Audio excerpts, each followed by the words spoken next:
Welcome to Hilary Emmanuel Ministries, where faith meets power, purity and prosperity, and breakthroughs are born. At Diadem, we equip you with bold prayers, life-transforming teachings, and spiritual strategies to overcome every challenge life throws your way. Join us as we dive into God's Word, experience His presence like never before, and walk in His purpose for our lives. If you're in London, we invite you to fellowship with us in person at Diadem, 4 Pegamoid Road, N18 2NG. Don't forget to subscribe now and let's grow in faith together.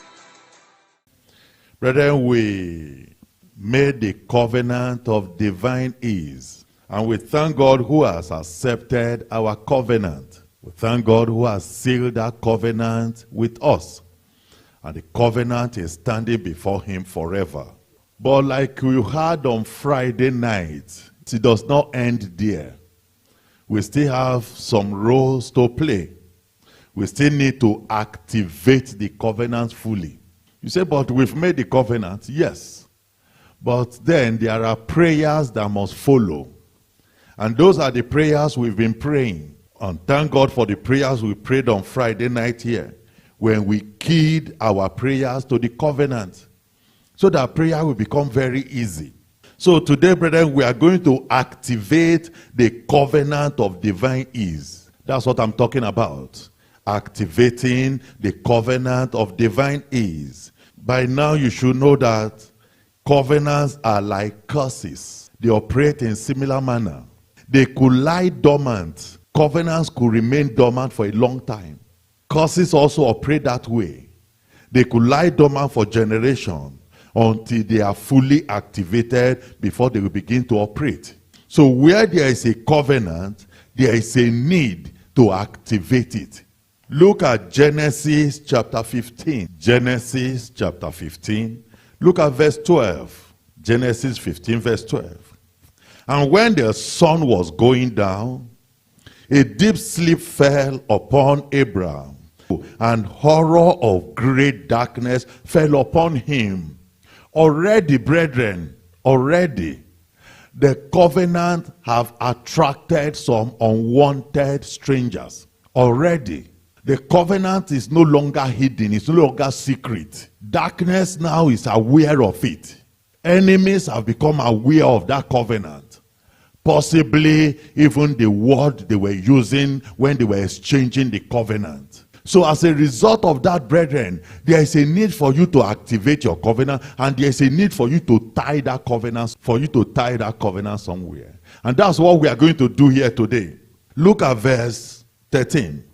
And he said unto Abraham, know of a surety.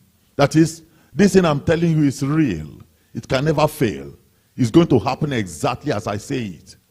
He said, know of a surety that thy seed shall be a stranger in a land that is not theirs, and shall serve them, and they shall afflict them 400 years. Do you see that, brethren? This covenant with Abraham, he has done everything he was supposed to do.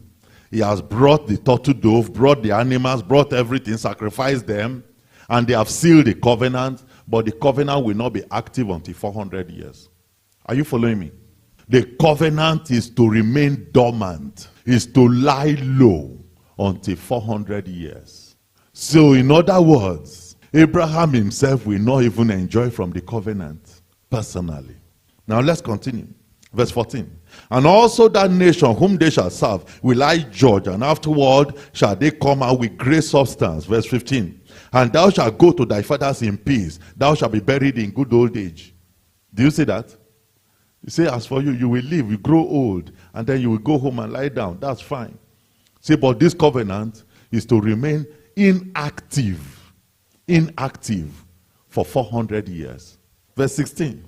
But in the 4th generation, they shall come hither again, for the iniquity of the Amorites is not yet full. Take note of what is happening here now. Take note of the scriptures. There are things that are going to activate this covenant. Are you following me? Those events, that's where your prayer comes in.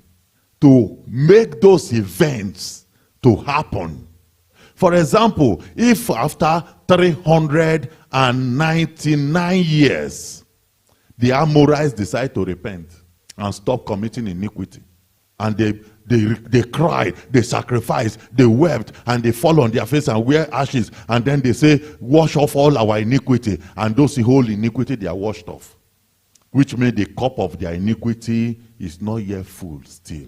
So there are human being roles. There are players that have specific roles to play in the fulfillment and the activation of covenants. The Amorites, they have to commit sin, and they have to commit that sin within 400 years.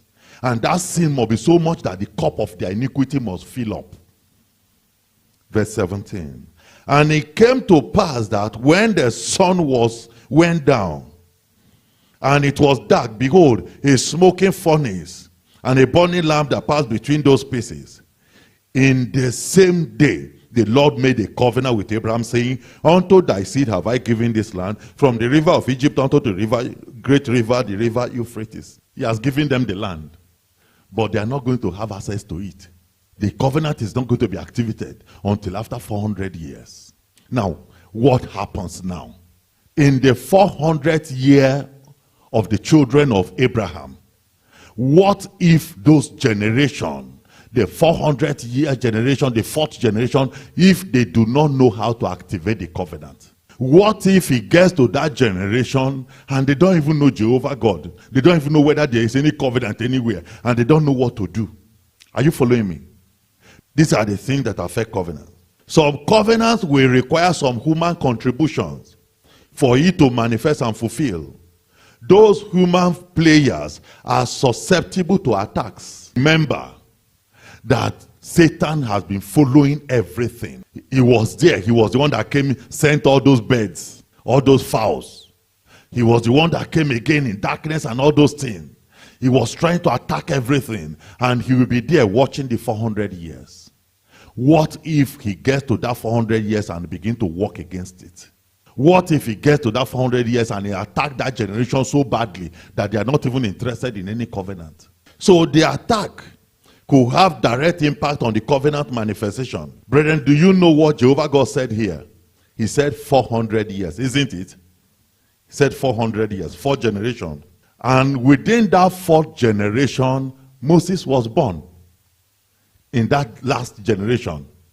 That was when Moses was born. Moses was not born in the 1st generation, in the 2nd generation. He was born in that very generation because he has a role to play in it. Aaron also was born in that generation, because what happened is that when the covenant of God comes to the time of fulfillment, human beings that will fulfill that covenant will begin to emerge. They will begin to come out. They will begin to manifest. Look at all covenants. That's how it operates. So now, Moses would have been, but do you know they ended up spending 430 years? Where did the 30 years come extra on top of it? Because when God appeared to Moses to go back and bring Israel out, Moses was 80 years old. 80 years old. Moses was supposed to start his ministry at 50 years. But do you know he ran away? That's the attack. He ran for his life. This is what I'm talking about. There are human players that play specific roles in the fulfillment of covenants. Like the case of the children of Judah that went to captivity. And Isaiah had told them, he said that Cyrus is going to be born. And Cyrus will be the one that will release them to come back. And do you know Cyrus came up truly, became king, and all those things, and started to fulfill that promise. Do you know when the enemy stepped in and they started to fight? Do you know they couldn't finish that temple until Cyrus died? And Cyrus was given the wealth, the money. In Isaiah 45, he was given the money to go and rebuild Israel. But because of the attacks of the enemy, attacks like Sanballat and Tobiah, attacks like the Arabians, and all those people of East, they blocked that project for 46 years. This is what I'm talking about. Covenants, promises, prophecies. The enemies love to follow them. The enemies love to monitor them because they know. You see what God told Abraham? He said, know for a surety, which means nothing can make it to fail. It is settled. So you now see that within that period, Moses was born. Moses should have started his ministry at 50. And that's exactly 400 years they will have come out of that place. But the enemy's attack added 30 years to it. And this is where prayer comes in. To connect your destiny to the covenant. Are you following me? Anytime you receive covenant, anytime you receive the promises of God, try to pray the prayer we are going to pray today. And tie that promise. Tie it to something. I'm going to show you how to tie it. We are going to pray how to tie it. Don't just leave it like that. If you leave it like that, it's floating on its own. It has nothing it's resting upon. There's no vehicle carrying it. No vehicle carrying it. Tie it to something that is eternal. Something that can never fail. This is a mystery. And this is a secret. So when you receive any covenant, any promise, any prophecy, tie your destiny, tie it to that covenant, tie everything together to something. And your prayer will help all other people. Because sometimes it's not only you. Your prayer will help others that have different roles to play in the fulfillment to be able to play that role. Assuming somebody prayed for Moses. Assuming when Abraham had this message, Abraham did some prayers and tied that covenant to something else. You might discover that Moses wouldn't have come under that attack. We should learn all these mysteries and all these secrets and know how to operate them effectively. But Abraham just received it and went and lied down. And that was it. And that covenant, even though God said, of a short it will surely come to pass, but do you see enemy added 30 years to it? They can't abort it, they know. But 30 years is not a joke. Even 30 days, brethren, for us is not a joke. We don't want even 30 seconds. So this is the issue. Acts of the Apostle, chapter 7. Because there are people that have different roles to play. And there are some events that will begin to happen. That's what prayers will be able to control. Prayers will be able to control. Especially if you have tied that covenant, that promise, that prophecy to something very strong. Acts chapter 7. Look at verse 6. And God spake on this wise. Paul here was just repeating the same statement that God made to Abraham. That his seed should sojourn in a strange land, and that they should bring them into bondage, and entreat them evil for 400 years. And verse 7, and the nation to whom they shall be in bondage will I judge, saith God. And after that shall they come forth and serve me in this place. Verse 8. And he gave him the covenant of circumcision. And so Abraham begat Isaac and circumcised him the 8th day. And Jacob begat the 12 patriarchs. Verse 17. But when the time of the promise drew nigh, take note now. When the time of the fulfillment of that prophecy, of that covenant, of that promise, when the time drew nigh, which God has sworn to Abraham. Are you following me? God swore to Abraham. The people grew and multiplied in Egypt. I told you that there are human impact. There are human contribution. There are some things human beings we need to do. The first thing God did was, because he was going to form a country, he was going to form a nation. You can't go and form a nation with only maybe 10 people. You can't go and form a country with only 20 people. So suddenly, the people became so fruitful. And they were just giving birth to children and they were increasing heavily. Because the time to become a nation, the time for the covenant has reached. Verse 20. In which time Moses was born. Do you see it? And was exceeding fair. And nourished up in his father's house 3 months. And then you know the rest story, what happened. So when the time of the covenant manifestation drew near to fulfill, something started to happen. A lot of events started to happen. And the enemies also will start to do their own things. Don't forget that aspect. The enemies also will begin to do. And people became very fruitful. They were producing a lot of children. And among them came Moses, Aaron, and others that have role to play in the fulfillment of that covenant. In the fulfillment of that promise of God. Judges chapter 6. I'm just showing you things now. I'm showing you how to activate covenant. And because, when Moses came out, Moses was different from all other children of Israel. Even though he grew up in Egyptian culture, Egyptian background and everything, but he was still behaving as a Jew. He was still defending the Jews. He was still fighting for the Jews, because that was his destiny anyway. And you could see, because of that role, because of that thing he was doing, he was already walking towards his fulfillment of his destiny and the fulfillment of this covenant and these promises. Let's look at Judges chapter 6. Look at verse 1. The children of Israel did evil in the sight of the Lord, and the Lord delivered them into the hand of Midian 7 years. And the hand of Midian prevailed against Israel. And because of the Midianites, the children of Israel made them the dens which are in the mountains and caves and strongholds. And so it was, when Israel had sown, that the Midianites came up, and the Amalekites and the children of East, even they came up against them. And they encamped against them and destroyed the increase of the earth, till thou come unto Gaza, and left no substance for Israel, neither sheep nor ox nor ass. Verse 5. For they came up with their cattle and their tents, and they came as grasshopper for multitude. For both they and their camels were without number, and they entered into the land to destroy it. Verse 6. And Israel was greatly impoverished. Do you see? Were they not children of covenant? Were they not children of Abraham? Were they not children of Isaac, Jacob, and so on? Did they not make covenant with Jehovah God? This was Judges, so just immediately after Joshua. And they were already in this condition. They made how many covenants with God personally, directly, in the wilderness. And now look at what is happening to them. Do you know how they took the land? How they possessed the land of Canaan?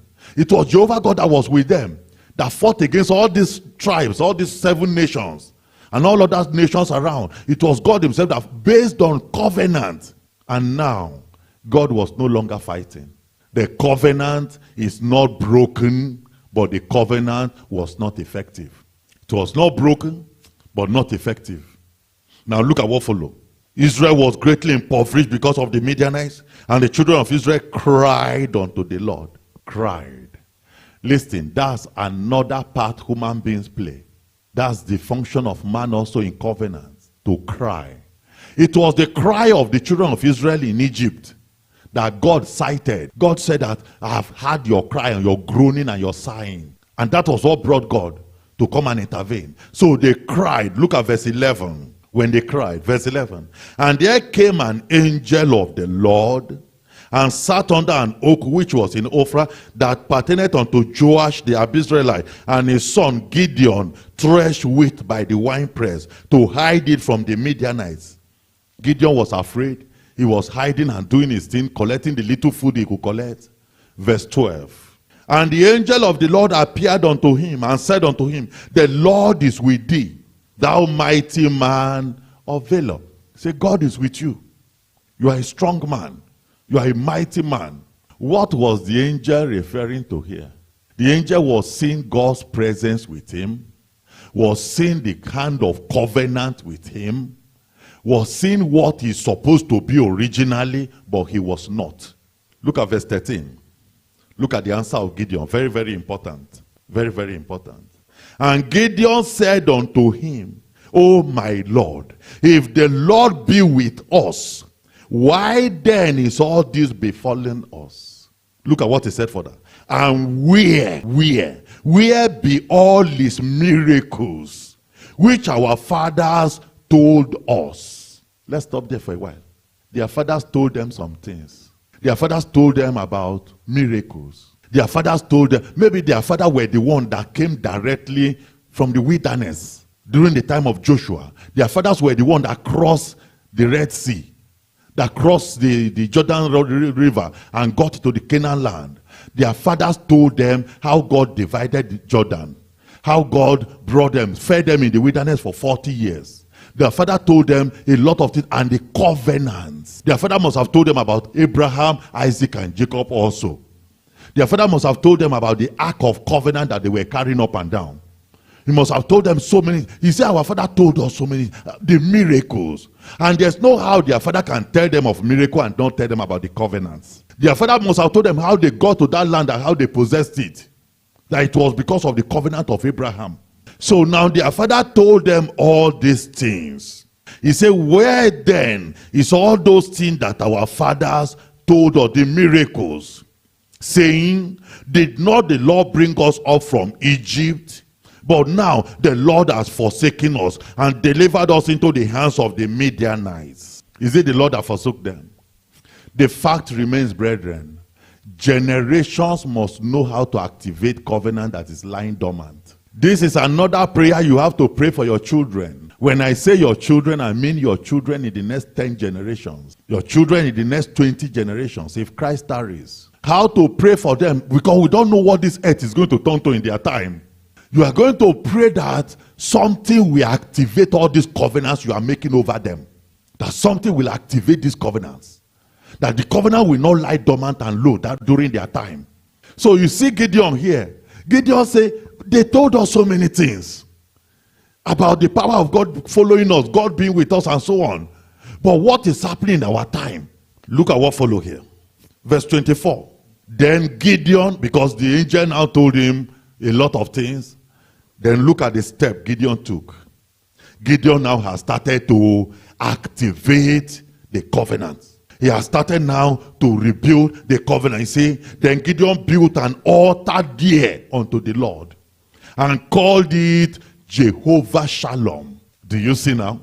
He has started now to activate the covenants their fathers told them about.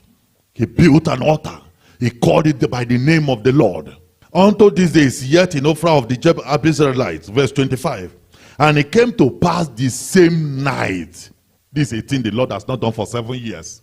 Somebody has activated the covenant. Somebody has touched something. I told you there is a human factor. So for the first time that they activated this covenant, that same night, Jehovah God responded. And it came to that same night that the Lord said unto him, take thy father's young bullock, even the second bullock of 7 years old, and throw down the altars of Baal that thy father had. The battle has started though. Sometimes, brethren, it is warfare. Somebody has to fight it. Somebody has to fight it. Because their fathers have built altars and shrine and everything for Baal. He said that's where you have to start from. Begin to destroy them. Begin to demolish them. He said throw them down and take the bullock, the 7 years old one, and sacrifice it. Sacrifice that one. And cut down the growth that is by it. Verse 26. And build an altar unto the Lord thy God upon the top of this rock, in the ordered place, and take the second block and offer a burnt sacrifice with the wood of the grove which thou shalt cut down. Do you see instructions? Do you see instruction? He's now reactivating the covenants of their fathers that have been lying dormant. Verse 27. Then Gideon took 10 men of his servants and did as the Lord has said unto him. He did as the Lord has told him. These things I'm teaching you is what the Lord is opening our eyes to understand. It's what the Lord is pointing to us, that this is how these things work. This is how these things work. He said, do it exactly as I've told you. And so it was, because he feared his father's household. Do you see now? And the men of the city, that he could not do it by day, that he did it by night. So he went and did it in the night. He couldn't do it during the day. But whatsoever, he just did it. And that became the turning point. Jehovah God returned back to the Israel. Jehovah God fought their battles for them. Jehovah God destroyed the Amalekites and all the enemies that have been tormenting them. The covenant to defend Israel was fully reactivated again. But somebody did something. And that thing that is needful to be done is what we are going to do here today. Psalm 89. Psalm 89. People can receive covenants of God. People can receive promises of God. People can receive prophecies of God. But if you do not play the role you are supposed to play, if you do not activate them or anchor them or tie them to where they should be, brethren, there's the trouble. Now look at what happened here. Psalm 89, look at verse 3. I have made a covenant with my chosen. This is the Lord speaking now. He said he has made a covenant with his chosen. Is that not how he made it with us? He has made a covenant with his chosen. I have sworn unto David my servant. Now, if Jehovah God make a covenant with you and swear unto you, what else do you want? Is it not settled? But brethren, it doesn't work that way straight away. Let's see what happened to this case. Verse 4. Look at what he swore to him. Look at what the covenant he made with him. Thy seed will I establish forever, and build up thy throne to all generations. Verse 19, that's the covenant. Verse 19, David was now recounting. He said, then thou spakest in vision to thy Holy One, and saidst, I have laid help upon one that is mighty. I have exalted one chosen out of the people. Verse 20, I have found David my servant. With my holy oil have I anointed him. This is the conversation between God and David. This is the promises. This is the covenant.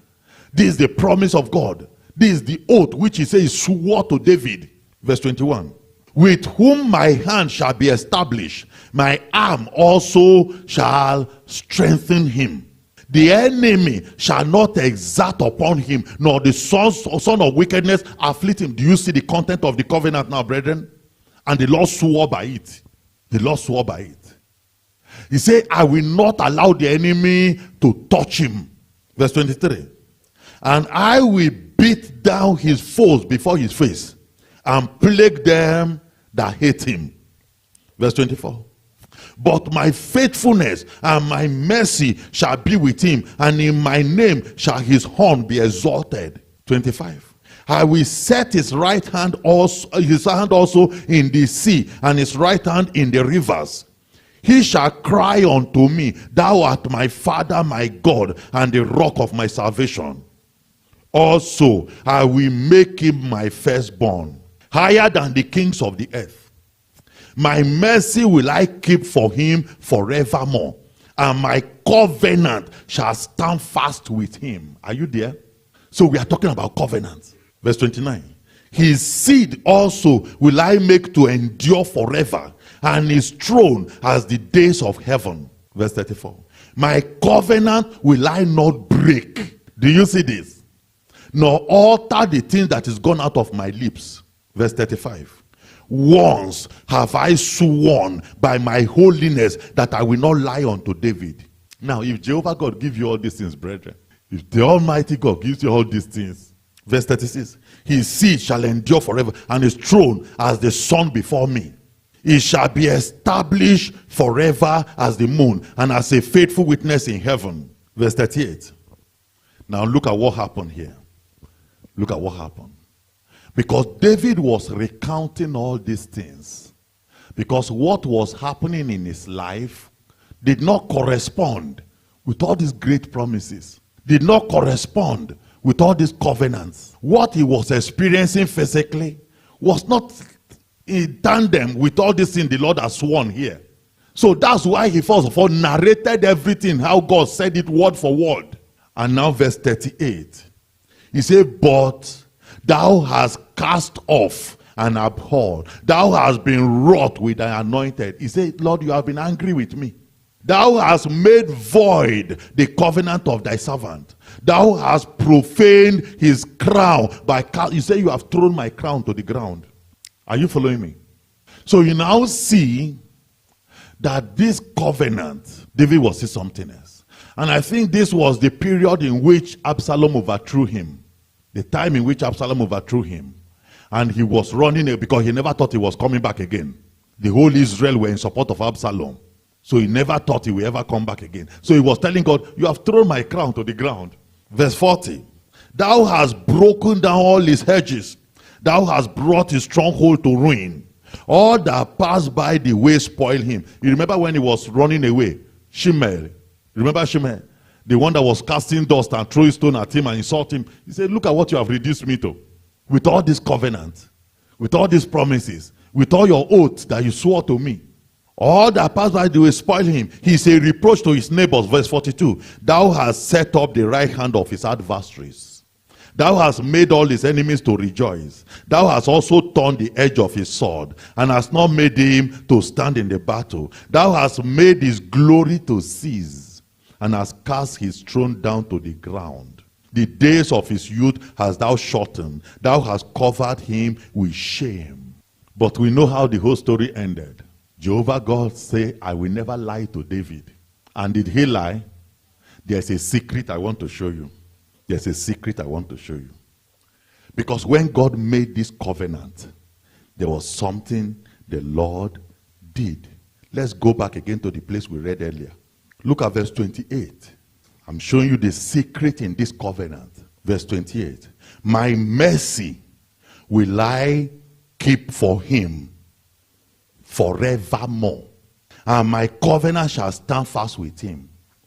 His seed also will I make to endure forever, and his throne as the days of... The Lord tied that covenant to heaven. He fastened the covenant to heaven. So the covenant was not hanging, was not just floating anywhere. It was tied to heaven. As long as heaven exists, that covenant exists. As long as heaven is rotating and moving and doing every activity, heaven became the vehicle carrying that covenant. The only way anybody can do anything is to go to the heaven and destroy it there. Are you following me? Let's continue. Verse 34.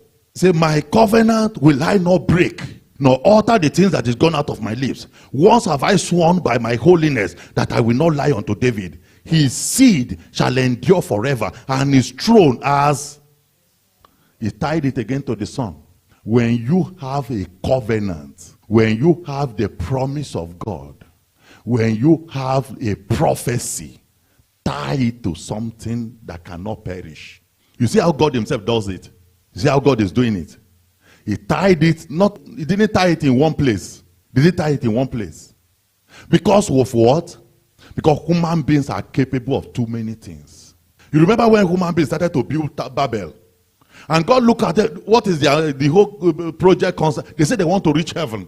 And God looked at it and said they will get there. So the only one is they did not plan to build it to the sun. So if they finally get to heaven with their tower and they destroy the one God tied there, what of the one in the sun? What of the one in the sun? So Jehovah God does not tie it in one place. He tied that covenant in different places.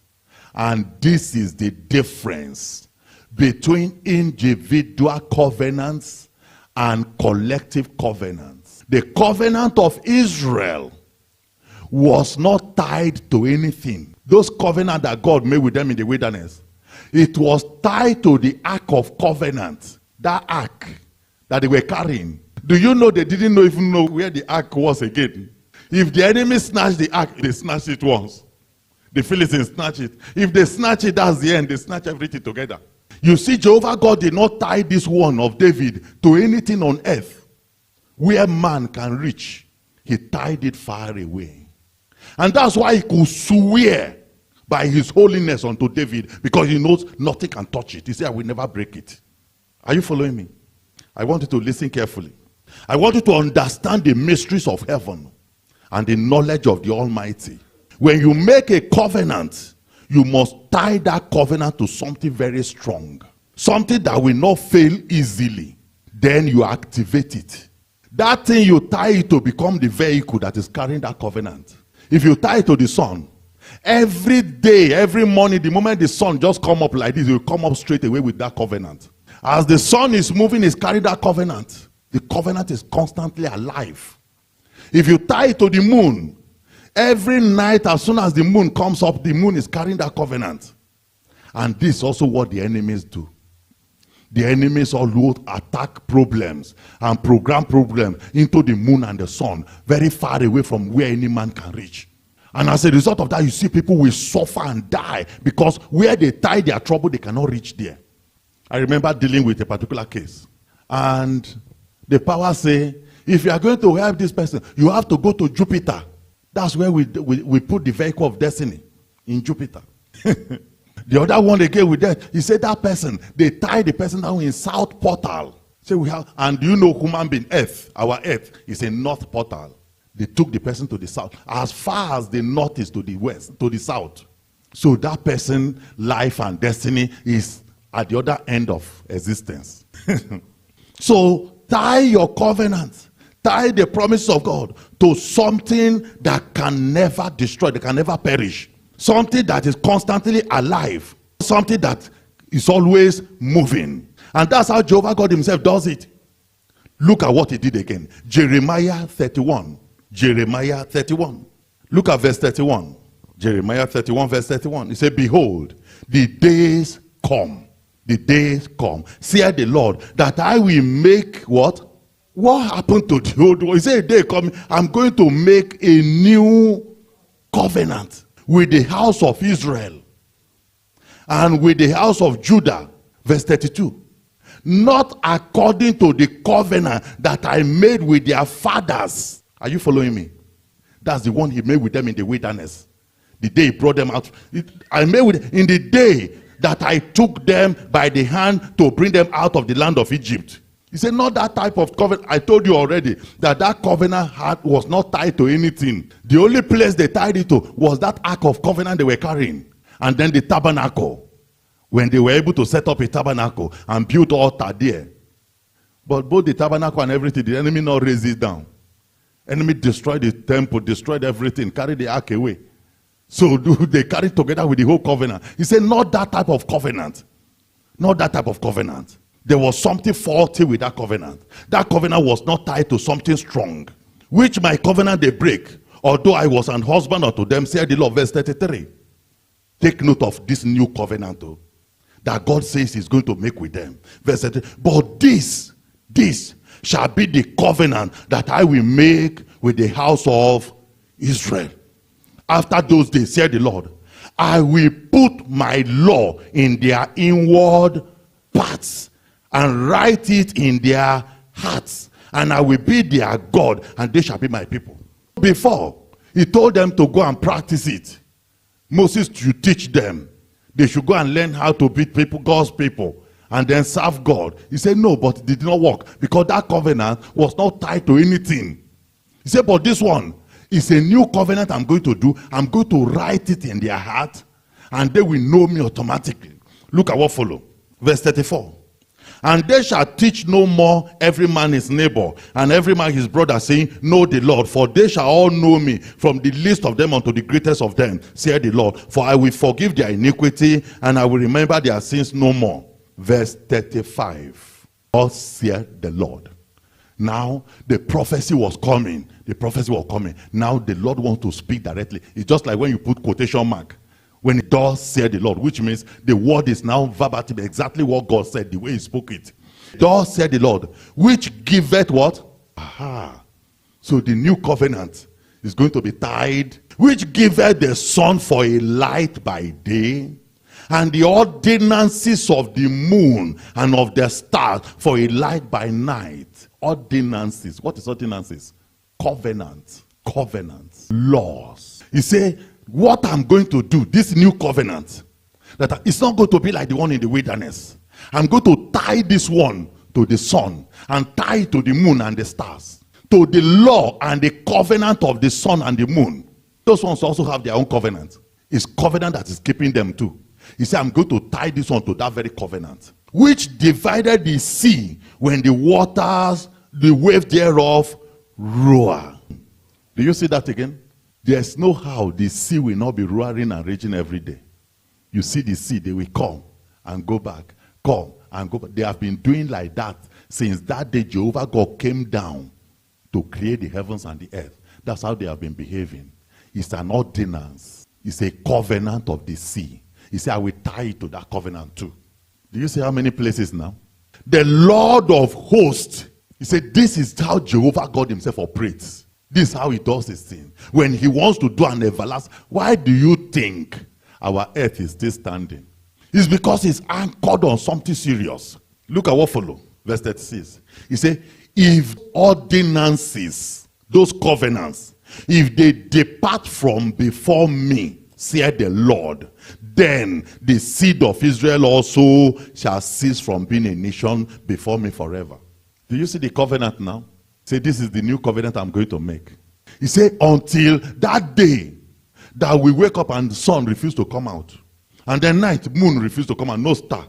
We wait the following day again, sun has disappeared. He said, until that thing happens. And then you get to the sea doesn't move anymore. You see, until that thing happens, say that's only when Israel will not be a nation before him again. Do you see where he tied that covenant to?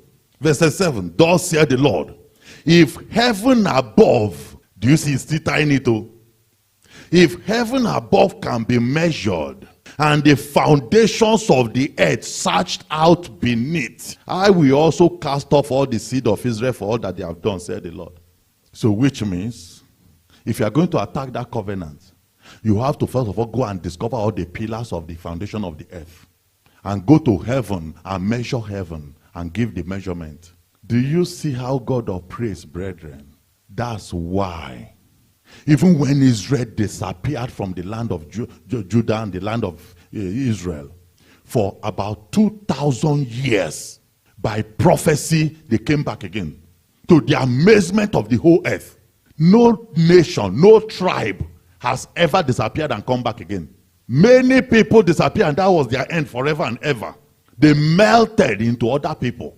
They melted into other nations. Israel was the only country that left about 2,000 years and they came back again and became Israel. Some countries, some tribes, some nations, within that 2,000 years, their names have changed, their languages have changed, a lot of things have changed within them. Israel refused to change. The same Hebrew they spoke then, the same Hebrew they are still speaking today. Why? The covenant is tied to things that can never perish, where the enemies can never get to. If you tie your covenants, each time Jehovah God gives you a promise, gives you a prophecy, gives you any revelation or a vision, everything, quickly tie them to where the enemies can never reach. And let those things be vehicles. Let them be. Do you see how God tied these things now? As long as heaven is there, heaven will be there. Heaven will be the vehicle carrying that covenant. The sun will be carrying the sun. The moon will be carrying the stars. And the wave of the sea, as they come, they bring the covenant, they bring it back again. They become the vehicle, moving the covenant constantly. The covenant is constantly in move. And Jehovah God is always beholding it and remembering that, yes, I have sworn. This must surely come to pass. This is the mystery of heaven. So you can see the amazing thing here. You can see that Jehovah God did not tie the covenant to just one single place and say, well, I'm the one that created everything. It's enough. One is enough. He tied it so many places. So even if one fails for any reason, the covenant cannot fail, because there are other ordinances that are still carrying that covenant. And he made reference to the former covenant. He said that one, it was easy for them to break. All they needed to do was to be careless with the Ark of Covenant, and the Ark was gone. That was the end of the covenant. He said, not that type of covenant again. And you can see what he was doing here. He was tying the covenant to other covenants, to other ordinances. Tie a covenant to a covenant. And those covenants were his own personal covenants. The covenant of the sun or moon, the covenant of the stars and the roaring of the sea, all those things were his personal covenants of creation. He tied this covenant to those ones so that nothing can shake them. Brethren, that's what we want to do now. Let's close our eyes. You are going to cry out like this. My God and my Father, please, Lord, have mercy on my soul. In the name of Jesus. Thank you for watching. If this message blessed you, don't forget to like, share and subscribe to join our growing community of faith. You've just listened to the sermon, but there are powerful prayers that follow. Due to social media rules and guidelines, the prayers have been removed from this video. However, you can access the full prayers and more life-changing resources by visiting www.pastorhillary.org or downloading our app, Diadem Media. If you're in the London area, we'd love to have you fellowship with us in person at 4 Pegamoid Road, N18 2NG. If you have any questions about this message, want counseling from Pastor Hillary, or wish to share your testimonies following the prayers, please leave a comment below and someone from our team will get in touch. Until next time, may God bless you abundantly and guide you in all your ways. Stay victorious.